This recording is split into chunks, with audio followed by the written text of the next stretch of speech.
off a daily fantasy. His number too high, then I'm probably fading him. He been on the road, he gon' eat up my salary. I hit up by, he gon' lie before lock. Play back to back, then I probably won't pick on the DFS bachelor, good as it gets. Bit a few liners and hit me a leg. He had a good game, but it might be a trick. Log in the Slack so I know who to pick. Sharing our liners, we all gon' get rich. New to this game, you should come to the pad. You might want some cash and get a good laugh. DFS sports, we gon' run up a bag. He heard every game and it's making me mad. You buying your lineups, I think you a cheater. DFS bachelor, he the new leader. Yeah.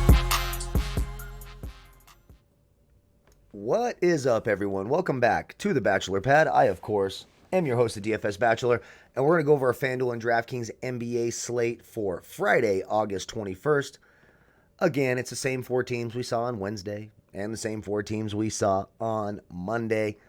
But we're going to break it down and figure out what's what for tomorrow's four-game NBA playoff set. First things first, a big cheers to you all. I thank you all so much for all your support.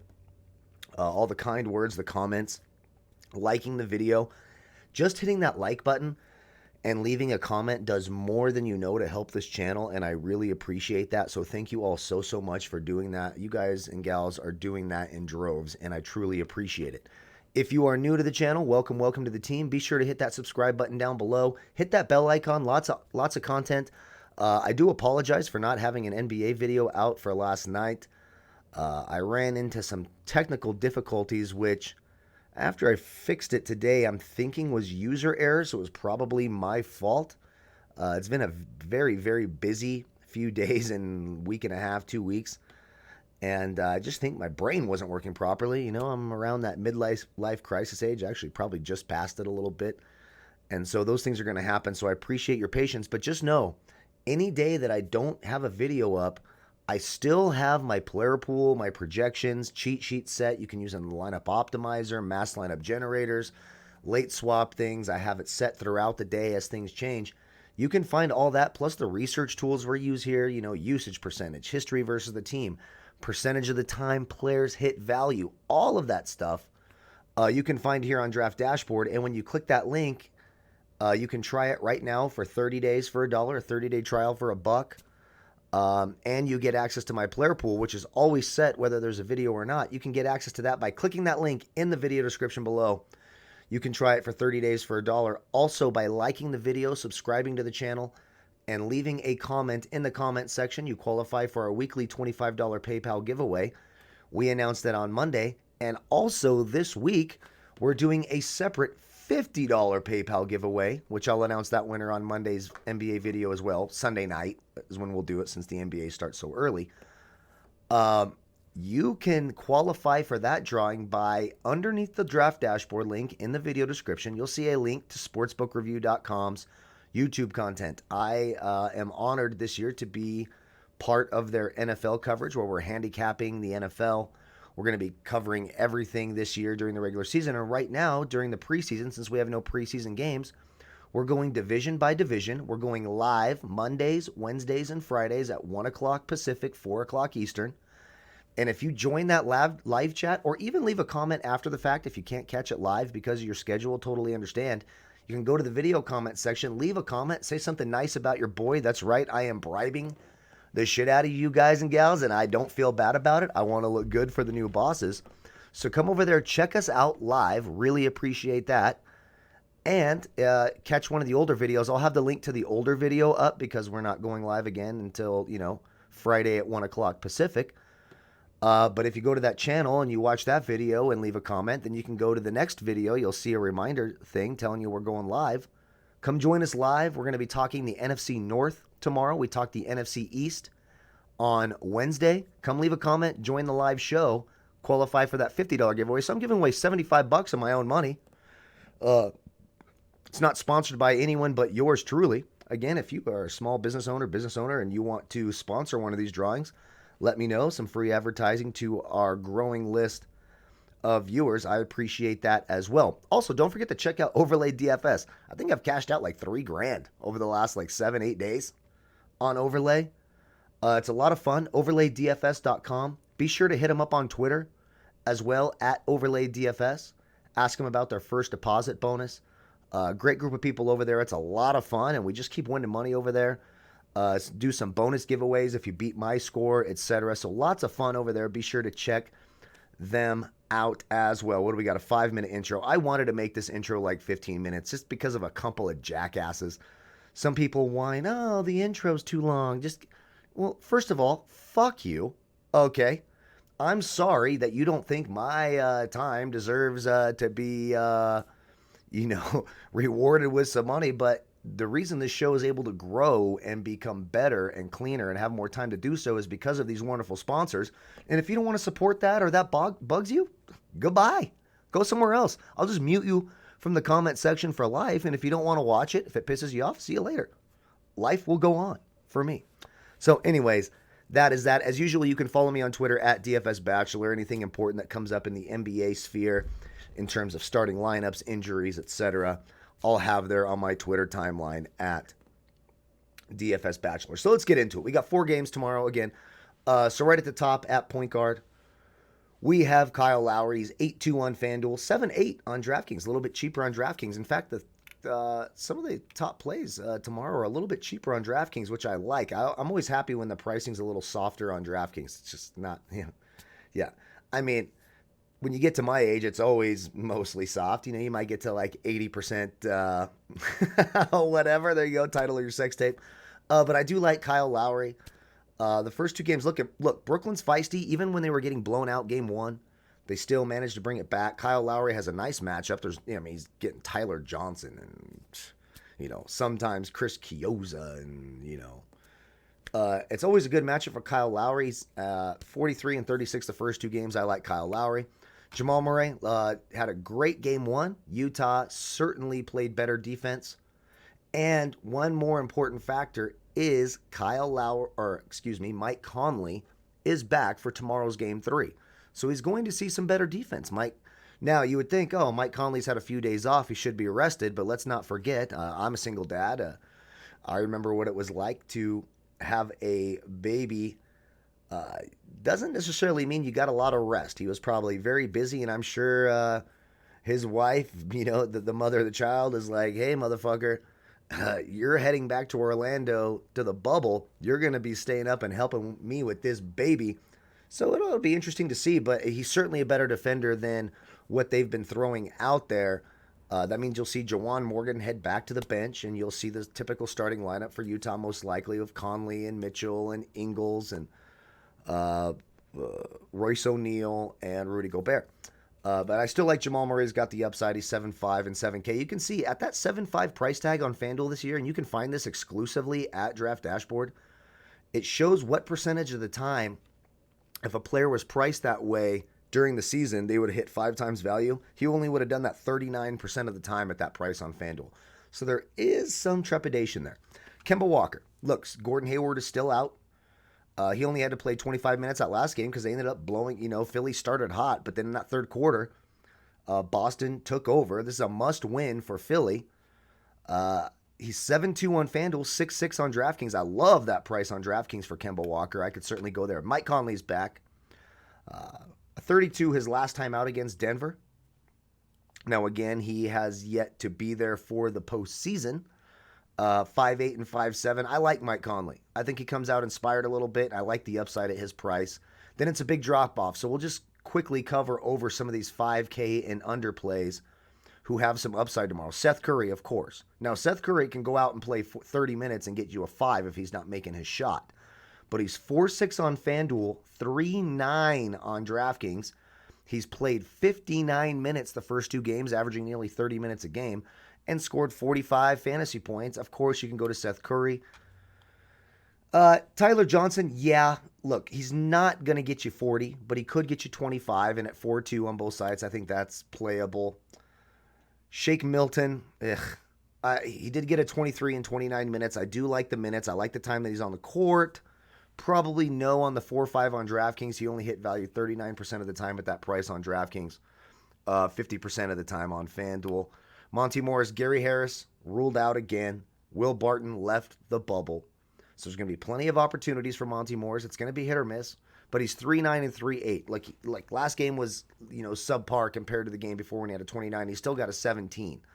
So you nearly got value At 17, I could go there. Trey Burke, he put up a 31 in 17 minutes. In game one, he put up an 8 in 20 minutes. So you can see the wide range of outcomes for Trey Burke. Some of the scoring onus was higher on him because of the foul trouble that Luka was in the second half. Luka only played like 25 or 26 minutes. So Trey Burke's a tournament play only. Brad Wanamaker, Reggie Jackson, no Patrick Beverley tomorrow. He's been ruled out. Now, so does that mean Reggie Jackson probably starts? Yes. Do I think he'll be on the court in crunch time? Probably not. You'll see a whole lot more of Lou Williams because Lou Williams, of course, won't start and come off the bench. Now, he's certainly in play at 3,500 on both sides. Played 26 minutes the last game Beverly was out. If he can just get a couple shots to fall. I mean, he's a terrible NBA player. I mean, let's just call it what it is. He's had some shining moments with Detroit and with Oklahoma City. Even a few decent games with the Clippers. But it's like, man, you watch him on the court, you're like, man, this guy looks fucking lost. But at that price tag, at minimum salary on Fanduel, you're not going to find in the playoffs many starters at minimum salary. So I think you have to consider him. And that's it. I mean, if you hate yourself and want to play Landry Shamet, go ahead. I think there's very few players that I would rather less play than Landry Shamet. And, like, I'm not even sure if Tony Snell's still in the league anymore after this year. We'll have to see. Luka put up a 47 in 28 minutes. Again, the NBA officiating has been absolutely fucking dreadful. I sent this tweet out today on my Twitter feed.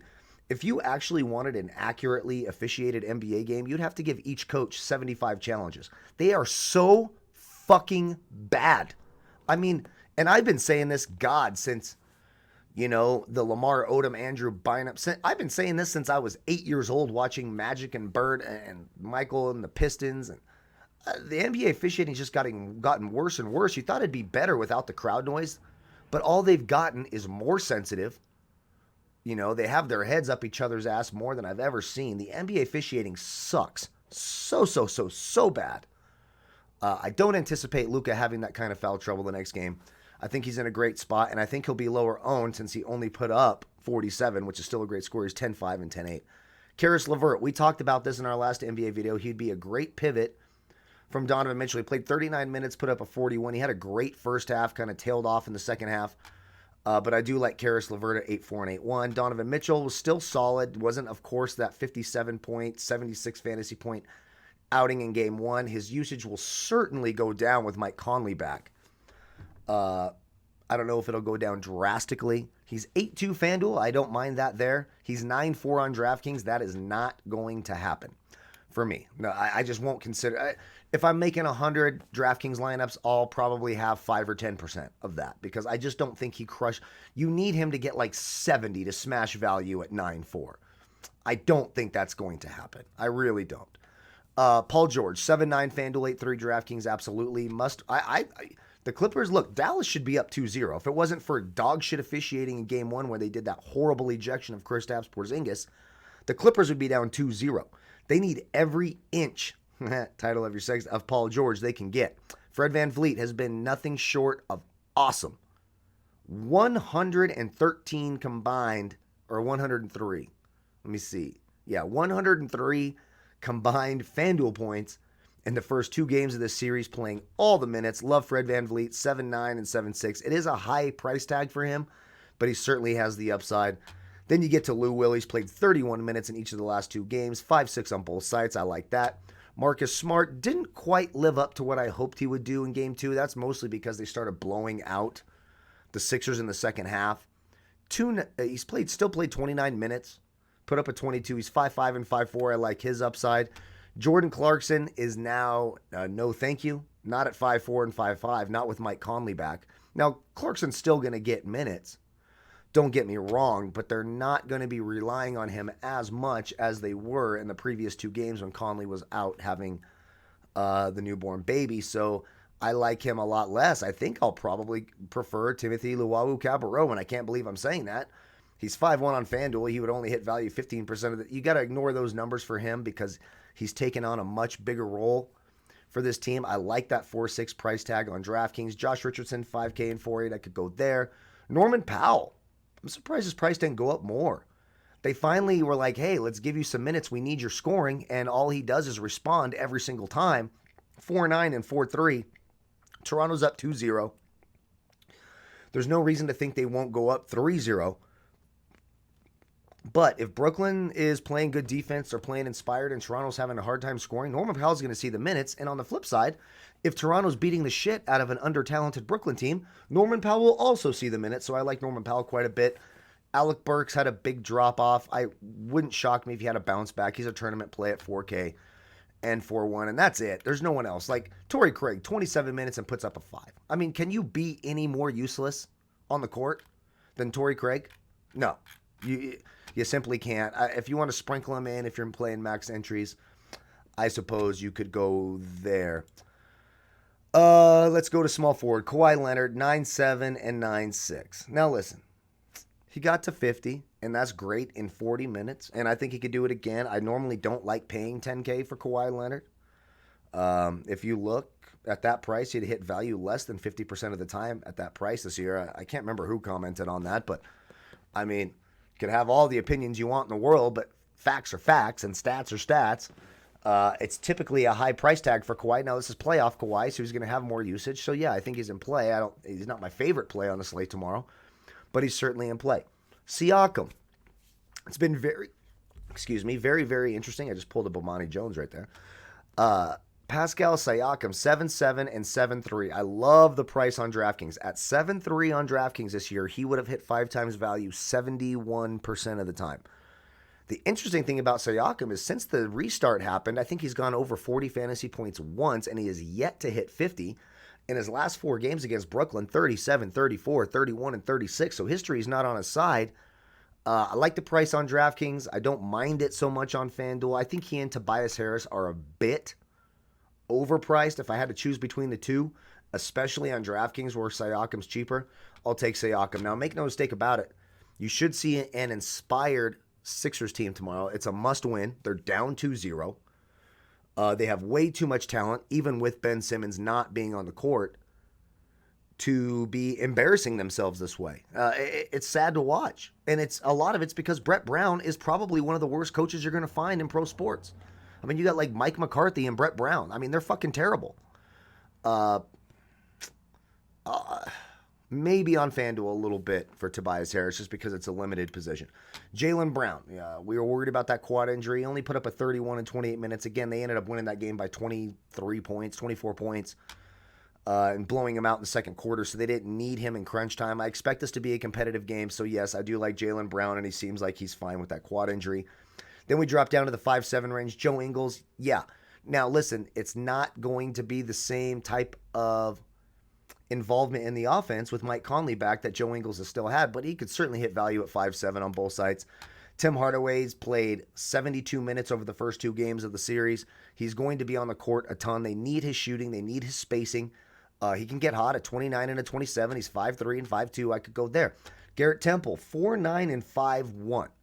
I felt much more comfortable a week ago, a little less than a week ago when the playoffs started, when Garrett Temple was 3'8. I don't know how much I like the idea of paying 5K and 4.9 for Garrett Temple. Now, he's getting all the minutes he can handle. He's played 69 minutes. He's got a 31 and a 21. I just think he's a little bit expensive. OG Anunoby at 4'8 and 4'6.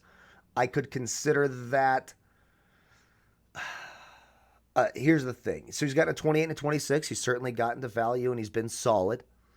And when I completely fade him, I've talked about this before, he's been known to put up these random 60-point fucking outings, which are bizarre, but he's been known to do it. So I'll have him in tournaments. Dorian Finney-Smith, I think, is a great tournament play. Now, I know he's only gotten a 21 and a 19 the first 2 playoff games of this series, but he's played 61 minutes. You're not finding many players in this price range who are playing as many minutes as Dorian Finney-Smith. A couple more blocks, maybe, Here's the thing. It's a tough matchup on the wing. You got Paul George and you got Kawhi, and then when they bring in Lou Will, you got to work so hard on the defensive end because the ball's in his hands so much. So it is a tough matchup. There's no doubt about it. But he's 4-2 and 4-4, and the minutes are going to be there, so I can certainly consider that.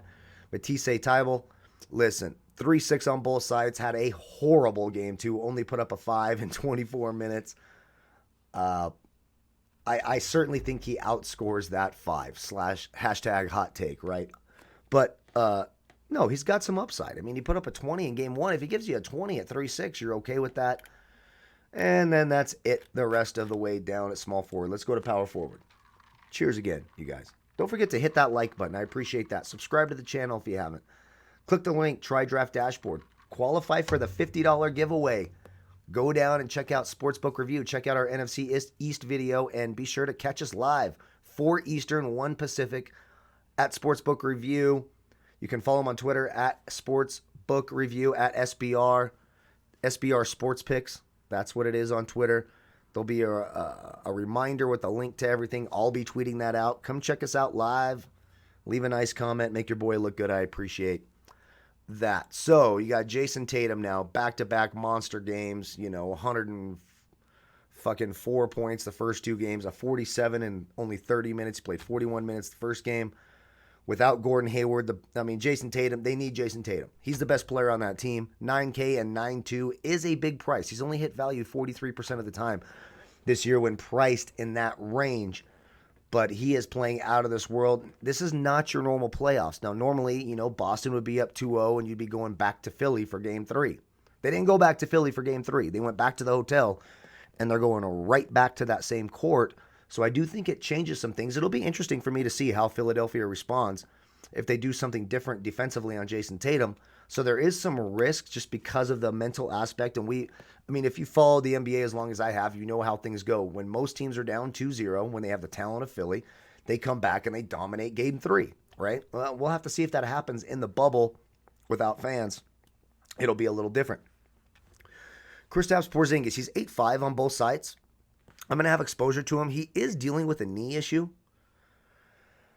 He still played 36 minutes. He only put up a 32, but it was a winning effort. Dallas just had, Trey Burke obviously went off and got red hot in that game. And even though Luka was in foul trouble, it just didn't matter. Tim Hardaway was solid, and Maxi Kleber played better, etc. But I do like the upside for Porzingis. And now, instead of being the most expensive power forward, he's the second most, so I like that. Michael Porter Jr., I like a ton. 6'8" and 6'7", I could go there. Serge Ibaka is a fairly safe play. You'll see about 25 minutes. You know that we love playing big men against Brooklyn. Game 1, he had a 37. His game before that against Brooklyn, a 46, 38. So Serge Ibaka, look, he's playing more minutes than Marc Gasol. And, I'm not going to question Nick. I actually think Nick Nurse is a smart coach, so I'm not going to make fun of him like I do Brett Brown. Al Horford, embarrassing effort against your former team. When they need you without Ben Simmons, they're putting you in the starting lineup, and you put up 9 fantasy points in 23 minutes. You absolutely shit the bed. Now, listen, I'm still going to have exposure to him at 5.2 on Fanduel. I'm not, just like I talked about, I won't pay the 7.2 for him on DraftKings. I probably still won't pay the 6.2. I'd probably prefer Marcus Morris, which is fucking weird to say, especially after that first. But now, look, his first 2 games, 71 Fanduel points, played 67 minutes, hits value 63 and 65% of the time at the price at 5.1 and 5K. I could go there. Royce O'Neal put me in the top 20 in a few of my contests. I had a really, really good night, even though I didn't get a video out I wanted to, but I just had too many technical problems, and I think it was probably just my mental exhaustion. I couldn't figure out how to fix it. I love the 4-1 price on DraftKings, 4.8 on FanDuel. Just put up a 38. Look, you're going to get these games from Royce O'Neal. He's going to play 31 minutes and get a 13. He's going to play 35 minutes and get a 38. That's just how it's going to be, so it's a tournament play.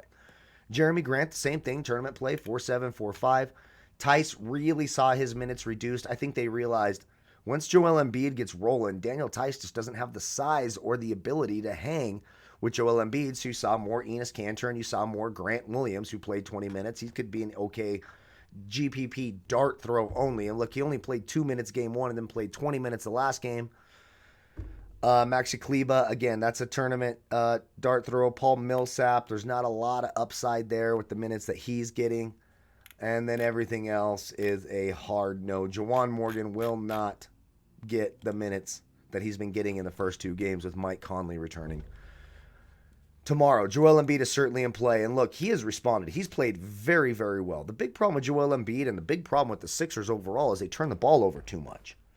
And they've been doing this for years. They've been the top turnover team over the last 3 years. And Joel Embiid will try to do too much when they get him the ball. When they double team him, he'll keep dribbling. It's like, stop fucking dribbling. You're 7'8", You're not a goddamn point guard. So stop dribbling that much. But he does. So he's going to turn it over.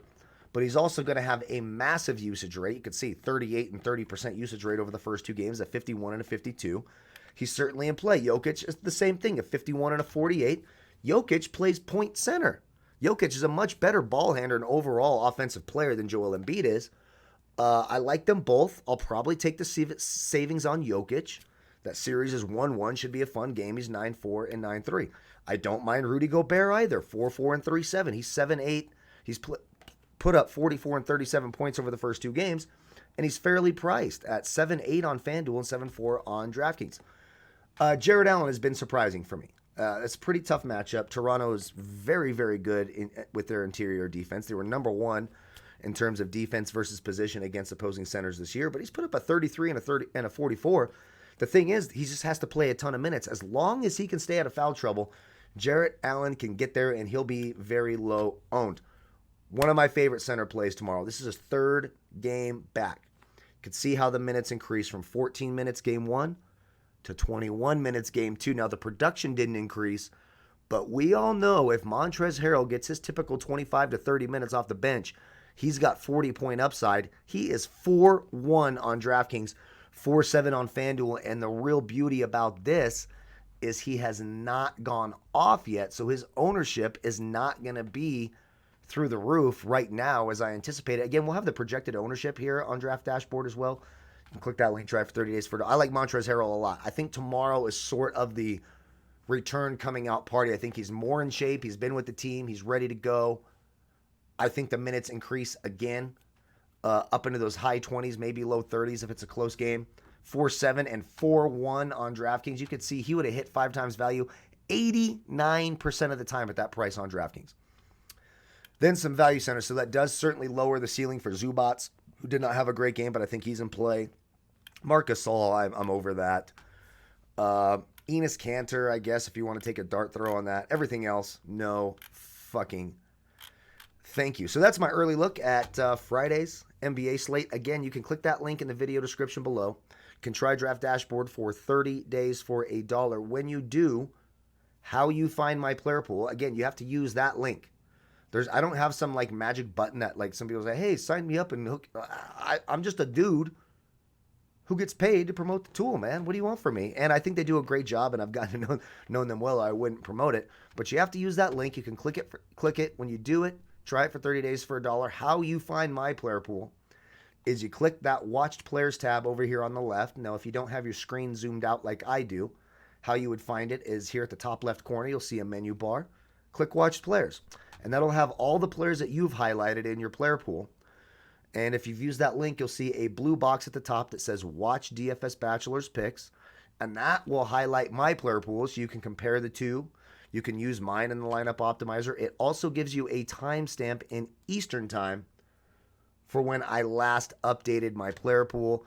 Then you can go to the lineup optimizer, the mass lineup generator, etc. So click that link, try that for 30 days for $1. Again, don't forget, go right below that link. Come over to Sportsbook Review. Watch us live at 1 o'clock Pacific, 4 Eastern tomorrow. Leave a comment live. Leave a comment after the fact if you don't have the time to watch it live in the comment section. Qualify for our $50 PayPal giveaway. And you can qualify for both giveaways. One person could theoretically win both drawings. The odds are not high for that to happen because it goes through a randomizer, but you never know.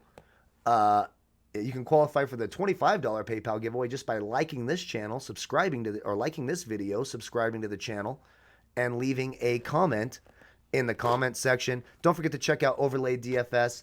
A big cheers to you all. I appreciate all your support so much. May the fantasy gods be with you tomorrow. Hope to see you live tomorrow at Sportsbook Review. Thank you all again so much. Goodbye, folks.